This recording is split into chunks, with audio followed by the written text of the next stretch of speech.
YouTube पर subscribe और Facebook पर फॉलो करने से पहले इन 10 बातों का ध्यान रखें। मैं चाहता हूं कि इसको बहुत पहले किसी अच्छे सो कॉल्ड खरे शिक्षा के प्रचारक ने इसको रख देना था या डाल देना था YouTube पर। कोई नहीं, देर तो हो चुकी है, लेकिन मैं क्यों पीछे हटूं, मैं डाल दे रहा हूं और मैं इसमें खुद को भी रखूंगा। तो वो 10 बातें क्या है डैनियल भाई, मैं चाहता हूं कि आप ये देखें। सबसे पहला, मैं चाहता हूं कि जिसको भी आप फॉलो करेंगे, जिसको भी आप सब्सक्राइब करेंगे, उसका पहली लिस्ट, 10 में से पहली लिस्ट ये होगी कि आप उसकी सिद्धांत या डॉक्ट्रिन बाइबल अनुसार ही होनी चाहिए। आप इसकी कंफर्मेशन ले लें या पक्का कर लें। दूसरा, पूरी बाइबल को प्रचार करने वाला होना चाहिए। तीसरा, पेट का सेवक नहीं होना चाहिए। चौथा, सांसारिक सेवक नहीं होना चाहिए, ब्रैकेट में आत्मिक कितना है जांचो। पांचवा, उसको बाइबल का ज्ञान, ब्रैकेट में नॉलेज इंग्लिश में कितना है जांचो। छठवां, उसका व्यक्तिगत जीवन, पर्सनल लाइफ कैसा है जांचो। सातवां, चर्च, इंग्लिश में लिखा हो चर्च बैकअप है या नहीं देखना होगा। आठवां, क्या उसकी प्रीचिंग में क्राइस्ट मिशन दिखता है, मैं एक एक करके आऊंगा। संदर्भ में प्रचार करता है या नहीं देखना होगा। और आखिरी, वो आपको अपनी तरफ खींच रहा है या यीशु की तरफ जांचना होगा। तो मैं एक एक करके फिर आपको जल्दी से बता देता हूं कि सबसे पहले बहुत ध्यान दीजिएगा, जिस किसी को भी, वो चाहे किसी भी शहर देश कहीं का भी हो और कितना भी बड़ा तुरम खान हो, किसी भी लेवल का हो, इंग्लिश, हिंदी, मराठी, तेलुगु, तमिल, कन्नड़ा, किसी भी लैंग्वेज में, मैं सबकी बात कर रहा हूं। आपको पहली चीज चेक करनी है और वह यह है कि उसकी डॉक्ट्रिन कैसी है, बाइबल डॉक्ट्रिन जिसको कहते हैं, सिद्धांत। वो चाहे पवित्र आत्मा का हो, वो चाहे बैप्टिज्म का हो, जितनी टॉपिक मैं आपको बता चुका स्क्रीन के ऊपर पीछे, उन सभी को लेकर, खास करके अन्य भाषा, स्पीकिंग इन टंग्स। आप जानते हैं ना कि स्पीकिंग इन टंग्स को लेकर मैं परमेश्वर का धन्यवाद देता हूं कि सबसे पहले तो बहुत लोग उसमें से बाहर आ गए, नंबर 1। दूसरा, जो अभी भी फंसे हैं ना, आपको पता है आजकल मुझे क्या सुनने मिल रहा है, वो कह रहे हैं कि डैनियल भाई हम आपकी बातों से सहमत है, एक तरफा वाला। कौन सा वाला? कि जो डुप्लीकेट बात करते हैं, किसी की नकल करके कॉपी पेस्ट करते हैं। जैसे कि एक व्यक्ति है, नाम तो मैं पहले ले चुका हूं, लेकिन अभी जब उसका टॉपिक निकलेगा तो नाम मैं जरूर लूंगा। वो कहता है कि अन्य भाषा अगर कोई दूसरा बात कर रहा है तो तुम उसकी कॉपी कर रहे हो तो तुम गलत हो। फिर वो भी सिखा रहे हैं, जो कि कई प्रचारक उल्टा सीधा सिखा चुके, अब उसको ठीक कर रहे हैं। और मुझे इस बात का एहसास हो रहा है कि चेंजेस आ रहे हैं। वो कह रहे हैं कि जिसके पास में, पहले क्या कहते थे कि जिसके पास में गिफ्ट नहीं है उसके पास में पवित्र आत्मा नहीं है, लेकिन अभी क्या कह रहे हैं कि नहीं नहीं वो गलत है। अब जिसके पास में गिफ्ट हो अन्य भाषा का या ना हो, लेकिन उसके पास पवित्र आत्मा जरूर है और वो पक्का उद्धार पाया है और वो बंदा स्वर्ग जाएगा। लेकिन पहले ऐसा नहीं सिखाते थे। अब ये चेंजेस कब से आया, आप समझ रहे होंगे चेंजेस कब से आया। मसीह इतिहास में जब कभी भी ये पन्ना पलटा जाएगा 21वीं सदी का, तो सारे के सारे पेंटिकॉस्टल कैरिस्मेटिक एक ही बात कहेंगे कि हमारे को सबसे ज्यादा अगर टंग्स के बारे में टीचिंग देकर हमको गलत ठहराया वो डैनियल राज है। दूसरा, वो सारे के सारे जो बुद्धि रखते हैं मसीह जनता 21वीं सदी में, वो यही कहेंगे कि हमको अगर सबसे ज्यादा किसी ने सही सिखाया 21वीं सदी में, वो डैनियल राज है। You understand? और ये बेंचमार्क मैं तैयार कर रहा हूं आप लोगों के लिए।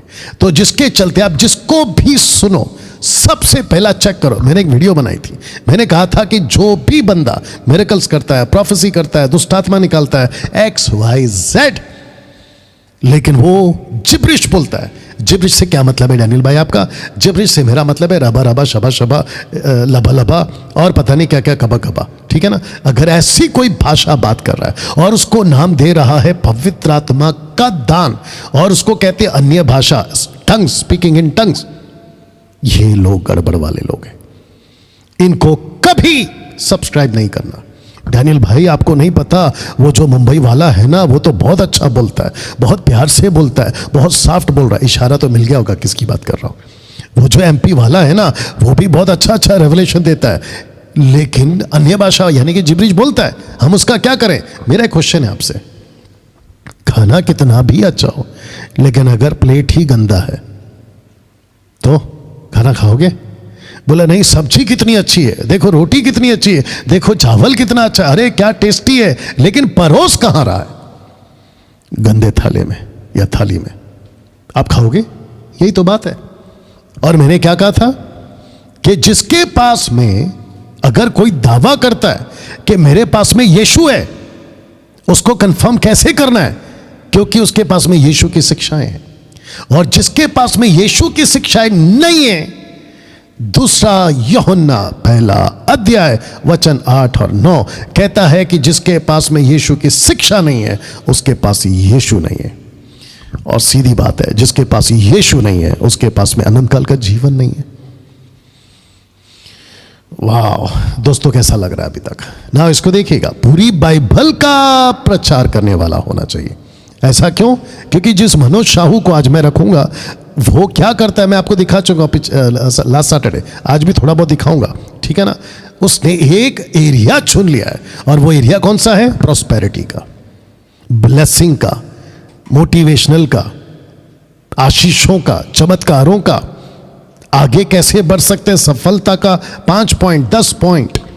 अरे भाई, ऐसी आशीष किस काम की? ऐसा चमत्कार किस काम का? ऐसी ब्लेसिंग्स किस काम की? ऐसी तरक्की किस काम की? 2 BHK 3 BHK विला अला फला, या फिर तुम्हारी दुनिया भर की गाड़ियां, ऐसी सक्सेस किस काम की अगर तुम यीशु के मर्जी पर ही नहीं हो? आपको पता है ना, इजरायली 40 साल 6 लाख लोग आशीष के चक्कर में ही तो नहीं पहुंच पाए ना प्रतिज्ञा के देश में। और ये टोटल यीशु के विरोध। यीशु सिखाता क्या है? उसके टोटल अपोजिट में सिखा रहे हैं कि ब्लेसिंग ब्लेसिंग ब्लेसिंग। यीशु कहता है श्रापित या हाय अंत के दिनों में जो धनवान होना चाहते हैं। और यीशु के कितने चेले, पौलुस, पतरस, ये बातों को सिखा चुके हैं। पौलुस तो बिल्कुल साफ कहता है, पहला तिमोथी 6वां अध्याय वचन 10 से आगे, वो कहता है कि जितना है उतने में संतुष्ट हो। ये लोग क्या सिखाते हैं? कन्फेस करो, प्रॉस्पेरिटी आएगी, कन्फेस करो, ब्लेसिंग आएगी, कन्फेस करो, कन्फेस करो। ये कौन सी किताब से आई है? Secret book. वो लेडी है ना जो है विदेश में, उसकी किताबों से ये कॉपी करके सिखाते हैं। पहले हम बन जाते थे उल्लू, क्योंकि विदेशी है ना, सफेद कोट वाला है, अरे ये तो विदेशी है, ये गलत थोड़ी बोलता होगा, ये तो अच्छा ही बोलता होगा। उसके चक्कर में हम फंस जाते थे। लेकिन प्रेज गॉड, मुझ जैसे 10% प्रचारकों के लिए जो अब खड़े हो गए हैं, अब जो खड़े हो गए हैं ना। तीसरा मैं आपको डिटेल में दे रहा हूं, पेट का सेवक नहीं होना चाहिए। पेट का सेवक, आज माइकल को रखूंगा, सैमुअल माइकल को, वो अपने मुंह से कबूल कर रहा है, यस मैं यूट्यूब से पैसे कमाता हूं, यूट्यूब से पैसे कमाता हूं। तो कंटेन क्या हिसाब से जाएगा? पब्लिक को खुश करो। कंटेन किस हिसाब से जाएगा? जिससे पब्लिक खुश होती है। डैनियल राज क्या है? पब्लिक खुश हो या ना हो, प्रचार ऐसा करो जैसा यीशु, जिसके लिए यीशु खुश हो। यही वजह है कि मैं डंके की चोट पे बोलता हूं कि मैं सोशल प्लेटफॉर्म से पैसे नहीं कमाता। पेट के सेवक से मतलब क्या है डैनियल भाई? जो आपको प्रचार तो करते हैं लेकिन नीचे सोशल प्लेटफॉर्म पे उनका अकाउंट डिटेल नीचे जाते रहता है, स्क्रॉल होते रहता है, और फिर QR कोड ये ऊपर से दे देते हैं। मुझे ताज्जुब है, जिसका कम से कम 1-1.5 लाख का चर्च है, उसकी फोटो रखूंगा आज। वो कहता है वायरस के टाइम पे, कोरोना वायरस के टाइम पे, कहता है कि जिसने 2-3 साल तक, क्योंकि वायरस चल रहा था ना, जिसने ऑफरिंग नहीं दिया या 10th नहीं दिया, दशमांश, वो सब इकट्ठा करके रखो और आपको लेकर आना है चर्च में। इससे आपकी आशीष चली जाएगी। क्या मूर्खता का स्टेटमेंट है, आप सोच के देखिए। इसको कहते हैं पेट के सेवक। इसके ऊपर पौलुस ने खूब डांट लगाई है। इन लोगों को ताड़ो, ताड़ लो, मार्क देम इंग्लिश में कहता है, और इनसे दूर रहो। ये पेट के सेवक हैं। और पतरस बिलाम का जिक्र करता है, आ बोल गधी का, और वो कहता है कि कैसे बिलाम पैसे के चक्कर में, आप इस बात को जानते हैं, आवाज चेक करते रहना, बिलाम का जिक्र करता है। You understand? चौथा, संसारिक सेवक नहीं होना चाहिए। ब्रैकेट में आत्मिक कितना है जांचो। संसारिक से मेरा मतलब है कि एक पैर प्रभु में, एक पैर संसार में, एक पैर प्रभु में, दूसरा पैर राजनीतिक में, एक पैर प्रभु में और दूसरा संसारिक आदतों में। भले सिगरेट पी सकते हैं, दारू पी सकते हैं, थिएटर जा सकते हैं, संसारिक म्यूजिक सुन सकते हैं, गाने सुन सकते हैं। इन सब को जांचना होगा। इनकी बाइबल स्टडी वो रखूंगा अभी मैं, उसको बाइबल का ज्ञान ब्रैकेट में नॉलेज कितना है जांचो, उसकी स्टडी कैसी है जांचो। मैं डंके की चोट पे पूछो, जो भी पूछना है प्रोग्राम कर चुका हूं। क्यों? क्योंकि मैं नहीं कहता कि मैं परफेक्ट हूं, लेकिन मैं ये बोलकर चुप भी तो नहीं बैठ सकता ना, मुझे पहुंचना है ना। यही तो पतरस कहता है, माफ करना पौलुस कहता है कि जब तक तुम्हें मसीह का रूप ना बन जाए, मैं जचा किसी पीड़ाई सहता हूं। उसकी ऊंचाई, उसकी गहराई, उसकी लंबाई चौड़ाई, हमको वहां तक पहुंचना, यही तो कहता है वो पौलुस। वक्त के हिसाब से तुम्हें गुरु हो जाना चाहिए। मैं तो कहता हूं कि आप लोग बाइबल को पढ़ो, एक चैप्टर पढ़ते हो, 2 चैप्टर पढ़ते हो, आपकी क्वांटिटी कम से कम 30 से 40 चैप्टर की होनी चाहिए, या 30 से 40 चैप्टर की होनी चाहिए। छठवां, उसका व्यक्तिगत जीवन, पर्सनल लाइफ कैसा है वो जांचो, वो कैसे जीता है, उसकी व्यक्तिगत जीवन कैसी है, हर क्षेत्र में उसको जांचो। दूसरे शब्दों में उसके बारे में लोग क्या कहते हैं, व्यक्तिगत जीवन के बारे में उसको जांचो। 7वां, चर्च बैकअप है या नहीं वो देखना होगा, चर्च बैकअप है या नहीं वो देखना होगा, क्योंकि बिना चर्च के कोई भी पास्टर नहीं बन सकता। सैमुअल माइकल, आज उसकी रखूंगा वीडियो, कहता है मैं तो पास्टर नहीं हूं।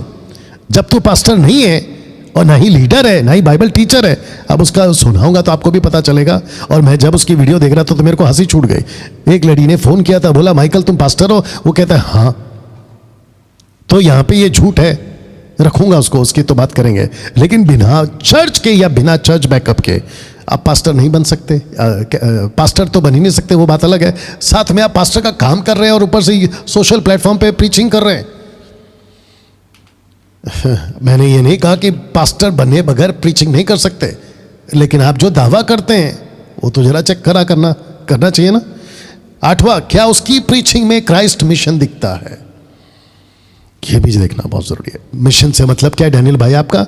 जब वो बात करता है ना तो बातों से ही पता चल जाता है कि ये पॉपकॉर्न टाइप का मसीह है, पॉपकॉर्न टाइप का क्रिश्चियन है, पॉपकॉर्न टाइप का प्रीचर है या क्या है। मैं जब बात करता हूं आपको मेरी बातों से पता चलता है। अगर मुझे कोई कॉल करता है, जैसे पूछो जो भी पूछना है, एक विचित्र प्राणी है, उसने बनाई थी वीडियो, बोला पूछ कुछ हो रही है डैनियल, कुछ पूछ रहा है, बोल अलग रहा है। मैं आपको बताता हूं सीन क्या था। मैंने उसको पूछा कि सिस्टर आपने सवाल पूछा ठीक है, लेकिन आप खुद बाइबल कितना पढ़ती हैं? ये कौन पूछता है? जिसका मिशन माइंड होता है। मैं तो उसको पूछूंगा ना, वो इसलिए क्योंकि जब डॉक्टर इलाज करता है ना, वो सिर्फ इलाज उस वक्त का नहीं करता है, साथ ही साथ वो हिदायत देता है, उसको वार्न करता है, ये बीमारी फिर से आ सकती है, तुम ये मत करना, वो नहीं करना। ये होता है पक्का डॉक्टर, अच्छा डॉक्टर। वैसे ही हम मसीह लोग प्रीचर तो बन जाते हैं, लेकिन क्राइस्ट मिशन के साथ बनना है। 9वां, लिखा है संदर्भ में प्रचार करता है या नहीं देखना होगा। उसकी प्रीचिंग में कॉन्टेक्स्ट कितना है। अभी जैसा एक विचित्र प्राणी, परेशान आत्मा, आप सुन रहे हैं कुछ 2 हफ्तों से वो कहता है कि पवित्र आत्मा परमेश्वर पिता का पुत्र है, और वो 120 वहां पे नहीं थे, सिर्फ 11 थे। मैं अच्छे से धो चुका हूं उसको, आप लोगों के बीच में उसको उतार चुका हूं मैं, उसकी स्टडी को और सब कुछ को, इसलिए परेशान आत्मा है वो। तो कॉन्टेक्स्ट में प्रचार करना है। अगर यीशु ने कहा है, आपने पढ़ा होगा ना, यीशु कहता है तेरी आंख ठोकर खिलाए तो आंख निकाल दे, हाथ ठोकर खिलाए तो हाथ काट दे, पैर ठोकर खिलाए तो पैर काट दे। इसका मतलब ये नहीं कि आंख और हाथ और पैर काटते फिर और निकालते बैठे, नो, वजह कॉन्टेक्स्ट में पढ़ना होता है। बहुत सारी बातें। आखिरी, वो आपको अपनी तरफ खींच रहा है या यीशु की तरफ, जांचना होगा। बहुत सारे प्रीचर आते हैं सोशल प्लेटफॉर्म पे, यूट्यूब पे, कहते हैं मुझे देखो, मुझे फॉलो करो, मेरे पास आओ। क्यों? बोले प्रार्थना करना है तो आप मेरे को फोन करना, आपको कोई भी तकलीफ है तो मुझे फोन करना। ढंके की चोट पे बोलता मेरा एक भी वीडियो ये विरोधियों को नहीं मिलेगा, जहां पे मैंने ये बोला हो मुझे अपनी प्रार्थना निवेदन दे दो। कभी नहीं, तुम ढूंढ के बुढ़े होके मर जाओगे, लेकिन तुमको नहीं मिलेगा क्योंकि मैं वो टीचिंग देता ही नहीं हूं। You understand? हमें यीशु की तरफ लोगों को आकर्षित करना है। मतलब तुम यीशु के पीछे भागो, यीशु के पीछे जाओ, यीशु को देखो, ना कि प्रीचर को। या